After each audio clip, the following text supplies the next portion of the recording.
Ro'zaning sirlari va adablari. Ro'za 3 darajadir.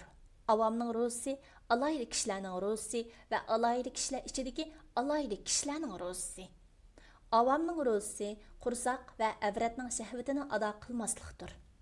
Alayli kishilarning ro'zasi til, qo'l, put, ko'z, quloq va boshqa a'zolarni gunohlardan saqlashdir. Alayli kishilar ichidagi alayli kishilarning ro'zasi qalbni nochar xohishlardan, Alloh taolodan yiroqlashtiradigan fikrlardan qo'g'dash va zehnini bir Alloh taolodan boshqasidan uzish. Bu ro'zning boshqa taraflari bor bo'lib, ular o'z o'rnida so'zlangusi. Ko'zni haromga qarashdan, tilni boshqalarga aziyat beradigan harom yoki makruh gap va behuda so'zlardan saqlash. Shundaqla boshqa a'zolarni gunohdan saqlash qatorliqlar alayli kishilarning ro'zasining adablaridir.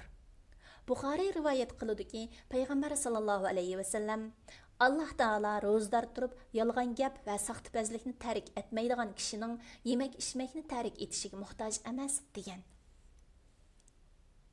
Ro'zaning adablari. Kechada tomoqni bo'lishiga yeb, qursoqni to'shqizib etmay, ozroq yeyish kerak. Chunki odam bolasi to'ldirgan eng yomon qacha qursiqidir. Kechining avvalida, yana iftorda qursiq tuyib ketgan kishi kechining qolg'inda o'zidan manfaat ola olmaydi. Shuningdek, saharda qursiq tuyib ketsa, peshin vaqtiga yaqinlashguncha o'zidan manfaat ola olmaydi.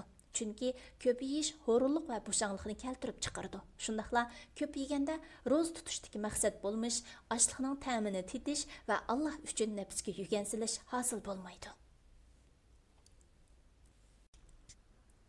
Muxtasar Minhajul Qasidin. İmam İbn Qudama al-Maqdisi. Pilalg'uchi Doktor Abdulaziz Rahmatullah. Tarjim qilg'uchi Abdullah Abdulmajid. Nashr qilg'uchi Sajiya Islom Tadqiqot Markazi. Muharriri Doktor Abdulaziz Rahmatullah A9. Korrektor Abduvali Ablis Muhammad Barat. Layihalaguchi A Aqhun. 2024 yılı 1. nəşri 1. qatım basilishi İstanbul.